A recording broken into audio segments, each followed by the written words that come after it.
Bismillahirrahmanirrahim. Babuma utawi iki kubab mertelaaken perkara yukrahu kang den makruhaken apa ma min ittikhadil masajidi saking ngalap pira-pira masjid iku nggih alal kuburi ing atase pira-pira kuburan. Iki bab mertelaaken den makruhaken bangun masjid teng kuburan. Dados sing dipun makruhaken niku bangun masjid teng kuburan. Tetapi menawi mengubur gamel kuburan celake masjid niku mboten napa-napa. Dados misalipun enten kuburan di tengah-tengah kuburan enten tanah kosong moro-moro didamel masjid niku sing mboten asal. Mboten kok terus haram, mboten. Para ulama terus mengatakan makruh. Nah, tetapi menawi bangun masjid lajeng terus biasa itu ulama-ulama Jawa zaman rumiyin bangun masjid lajeng terus tengah jemi masjid tengkilene masjid iku damel kuburan. Aku mboten napa-napa, tapi masjid riyin mboten kuburane. Dados sing mboten angsal niku kuburane dhisik moro-moro di tengah kuburan dicepi masjid. Nek menawi musala utawi tempat alit teng pinggirane kuburan untuk meletakkan peralatan-peralatan di nopo-nopo. Tapi sebutan asal niku wau teng tengah-tengah kuburan dipun cepi masjid. Menawi bangun masjid lajeng terus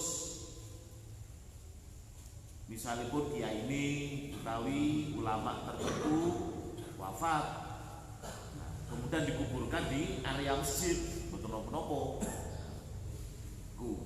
Kados Sunan Ampel dikubur teng kileni masjid, kados Sunan Gunung Jati dikubur teng kileni masjid, kados para ulama Sunan Syekh Munafalin Bangkalan dikubur teng kileni masjid. Itu masjidnya dulu baru kuburannya. Enten malih menawi di dalam kitab sing lebih jelimet kalau kasari niku bermula dari tidak bolehnya orang sholat di kuburan. Sholat itu sholat di kuburan, sholat di kuburan, kirangan sholat jenazah utawi sholat nopo niku biasa, di mana kuburannya itu masih basah. Terus tanah pekuburan ini wau bercampur aduk dengan sisa-sisa nopo nggih tulang belulangi jenazah yang lalu ngeduk kuburan misalipun. Terus sing medal lah kok naudzubillah karen-karene daging-daging nopo-nopo wonten napa tulang belulang yang terdahulu padha mundur kabeh rata dikeduk. Nah sing kemudian kuburan dipun tutup. Waktu itu masih ada tersisa tulang belulang sing dereng dipun kubur. Maka itu yang kemudian dimakruhkan. Cara kasare mboten angsal salat di area yang seperti itu. Tetapi menawi teng mriki yang dimaksud adalah al-masajid, membangun tempat untuk salat di area perkuburan. Walamma matalan ing dalam sumasane sedo sapa Al-Hasan bin Hasan, Imam Al-Hasan bin Al-Hasan bin Ali radhiyallahu ridani sapa Allah bisallahu saking Sayyidina Hasan bin Hasan lan Sayyidina Hasan bin Ali. Dorobat mau pembangun sapa imra'atuhu bojo wadone Al-Hasan bangun al-qubbata ing kubah ala kubrihi ing atase kuburane Al-Hasan sanatan ing dalam setahun.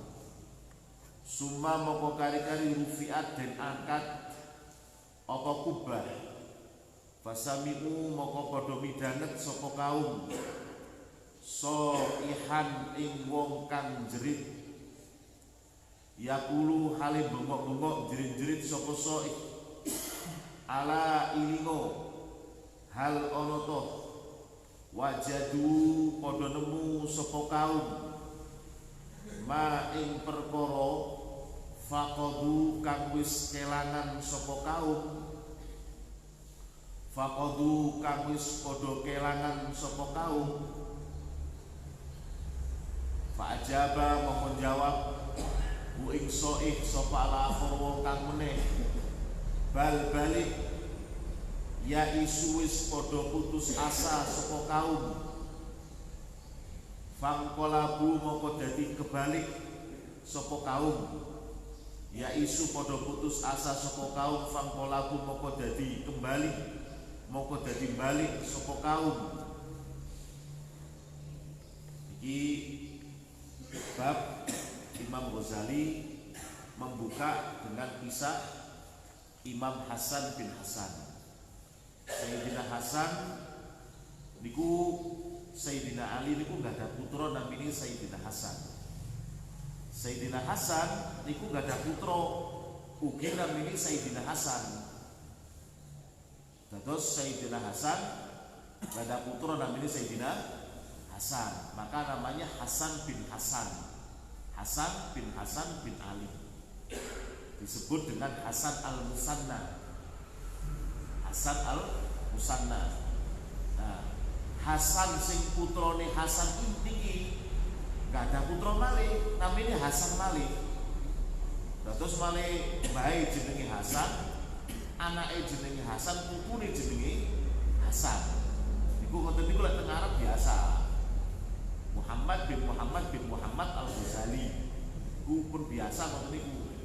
Lek teng mriki betul biasa ngoten niku. Lek teng Arab pun biasa. Mriki jenenge fulan bin fulan sampai ping 3 nggih. Iku jarang. Teng Mekah teng Arab kok biasa.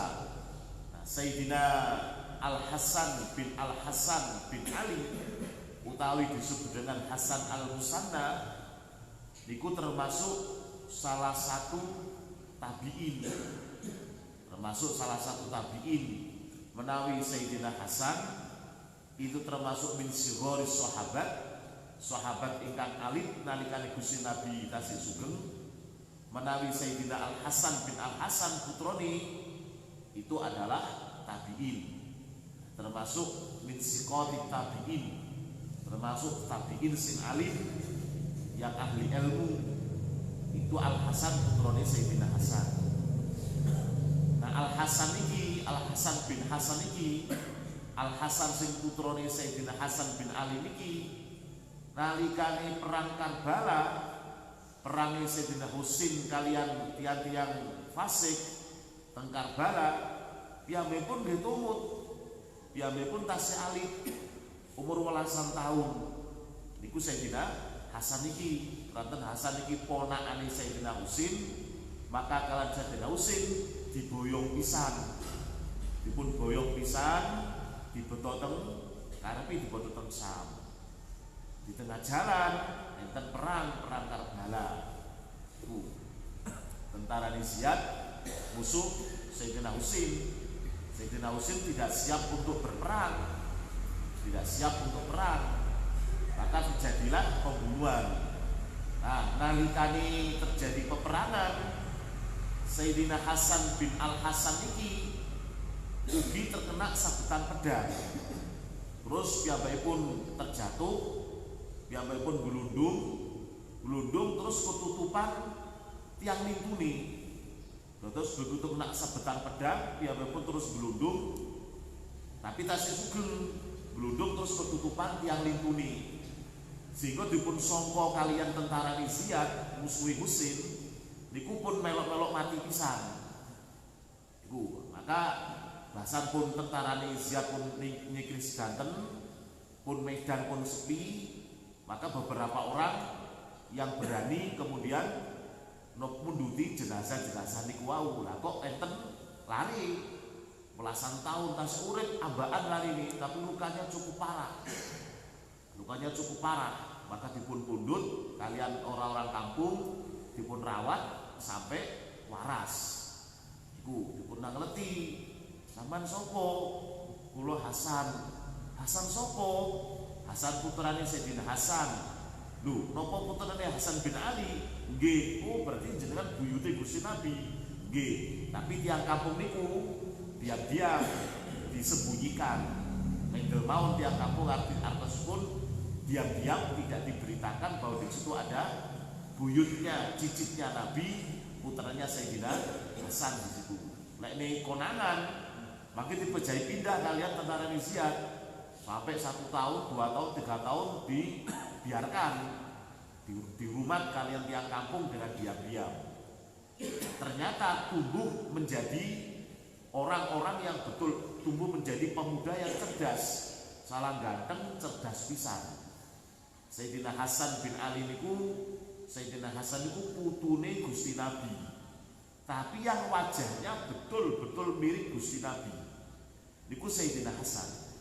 Nek Sayyidina Husain nggih putune Nabi, tapi wajahnya Sayyidina Husain itu betul-betul mirip Sayyidina Ali. Sehingga Hasan Sayyidina Ali dipun juluki Abul Hasan. Karena Hasan ingkang sepah nembe niku terus lahir Sayyidina Husain. Nah, tapi dari segi praupane Sayyidina Hasan betul-betul mirip Gusti Nabi, sak praupane, sak dedekane, sak gaya bicaranya, sak melampahi itu dedeke persis Gusti Nabi. Iku Sayyidina Hasan. Maka putrone Hasan bin Hasan ugi sami dengan bapaknya. Maka dipun rumat kalian tiang kampung niku, dipun rawat, dipun rumat sampai kemudian suatu ketika enten sahabat mampir teng kampung niku. Sahabat niki kaget, lho, kok ana wong arek enom kok dedeke persis Gusti Nabi. Maka dicepeng lari niku wau, dicepeng. Langsung di napa niku ditebak. Sampeyan iki mesti buyute Gusti Nabi. Sampeyan iki mesti ada hubungan langsung dengan Gusti Nabi. Sampeyan iki sapa? Kula Hasan. Hasan sapa? Hasan putrane Sayyidina Hasan bin Ali. Masya Allah langsung rangkul-rangkulan teng mriku. Terus kalian sahabat niki seketika dibutuh teng Medina. Nek teng Medina kasih aman. Nah, dibutuh teng Medina, di rumah datang Medina. Niku enten setunggal putrine Sayyidina Husain. Namine Fatimah. Fatimah bintu Husain. Dilalah namine Fatimah bintu Husain iki mboten derek bapake nalikane tentang Balang niku. Memang sengaja tidak dibawa ke Karbala, tidak dibawa ke Syam, dititipkan teng setunggal sahabat niki putrane Sayyidina Husain, putri namine Fatimah.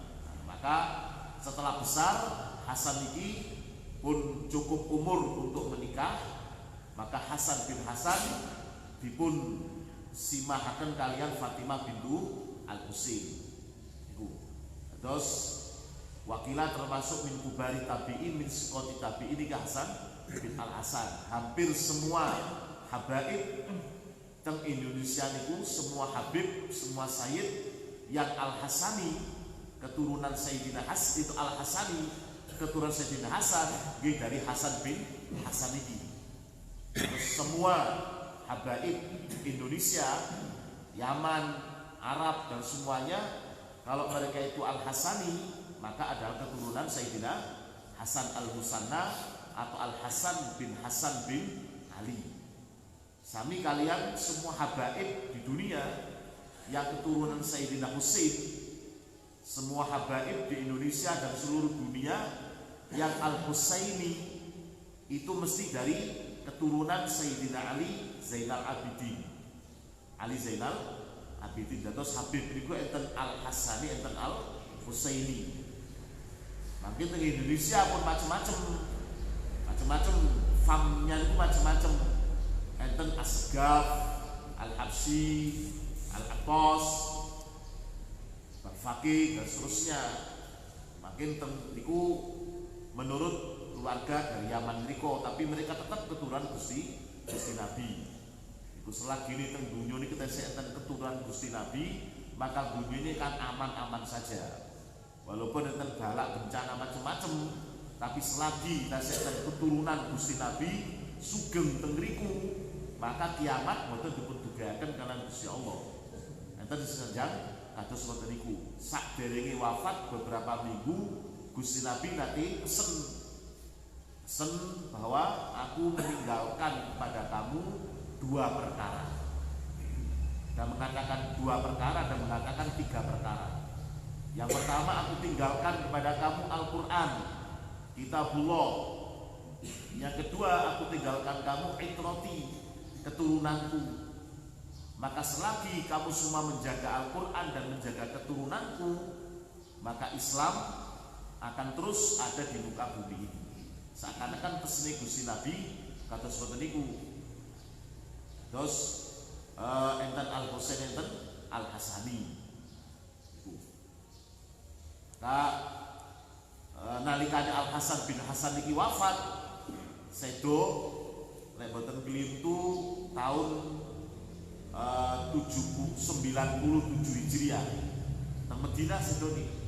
Enten sajang teng Madinah, enten sajang teng Kufah. Maka begitu piyambakipun sedo, istrinya Fatimah binti Husain saking cintanya datang suaminya ini membangun kemah, bangun kubah, bangun kemah di area pekuburan. Kemah dipun napa niku dipun bangun celak kalian kuburan persis di samping kuburannya, supados Fatimah binti Husain iki saged tiap hari hataman Quran teng mriku, saged tiap hari salat sunah teng mriku, seakan-akan merencangi jalere, seakan-akan berat ditinggal suaminya. Tiap hari teng mriku, tiap hari salat, maos Quran, cerita, zikir, sehingga datang orang-orang juga sama mendirikan sholat di situ. Nah, maka ada beberapa sahabat yang ada karen-karene para sahabat kados Sayyidina Anas bin Malik dan seterusnya iki menyayangkan nek kados ngoten niku mboten sae. Keranten Gusti Nabi singen mboten menganjurkan seperti itu. Umpami kemah niku mau dipun damel piyambakipun, dipun damel Sayyidah Fatimah mawon kalian keluargane mboten masalah. Tetapi akhirnya golongan daripada orang-orang Syiah yang pengagumnya Sayyidina Ali dan keluarganya mulai membuat acara macam-macam, mulai membuat acara zikir bareng teng mriku, sholat bareng teng mriku, terus nangis-nangis bareng teng mriku. Niki sing boten dipun remeni kalian ulama-ulama Ahlussunnah. Maka beberapa orang matur, pripun menawi kemah niki dipun pundhut mawon, kersane boten dados fitnah. Akhirnya dipun pundhut kemah niku wau sesudah dipun bangun selama 1 tahun. Selama 1 tahun ketika orang-orang Syiah sudah mulai membuat pula yang macam-macam tentang area pekuburan, maka orang-orang mulai risau, maka diambil kemahnya. Bahasan pun diambil, pun dipundhut kemahnya. Malam hari terdengar suara orang menjerit. Ala hal wajadu ma faqadu. Ini ki suara niki sanes suara di menungso. Suara jin utawi suara malaikat yang memang seakan-akan membenarkan bahwa kemahnya niku dipun pundhut. Seakan-akan suara tadi mengatakan bahwa apakah setelah setahun didirikan kemah keluarganya Al-Hasan iki saged pinanggihan kalian Al-Hasan? Apakah setelah 1 tahun mendirikan kemah ibadah di samping kuburannya lantas kemudian bisa menjumpai Al-Hasan setiap hari? Maka jawab yang lain, oh bal ya'isu faqalabu. Setelah setahun ternyata mereka tidak pernah bertemu dengan Sayyidina Al Hasan sama sekali. Sing mati ya wis mati.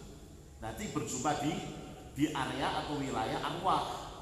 Mungkin pinanggian dalam mimpi, pinanggian dalam keadaan-keadaan tertentu. Sing penting kiriman-kiriman ganjaran, kiriman-kiriman amal, hadiah-hadiah amal terus mengalir. Maka sepanjang itu ahli keluarganya akan gampang ditemui kalian Al Hasan bin Al Hasan. Seakan-akan Imam Bukhari memberikan kisah ini walaupun tidak sesuai dengan jalurnya bab atau jalurnya hadis, seakan-akan memberi tahu kepada kita satu kisah saking keluarganya Sayyidina Hasan, putrane Nabi Al Hasan mengalami hal yang seperti itu, sehingga kemudian para ulama sepakat pilih menawi enten satu kuburan ya sebaiknya dibiarkan sebagai area makam, jangan kemudian di tengah-tengahnya didirikan masjid. Adapun ketika masjid sudah berdiri, lajeng terus di samping atau depannya atau belakangnya dibangun kuburan, itu bukan masalah.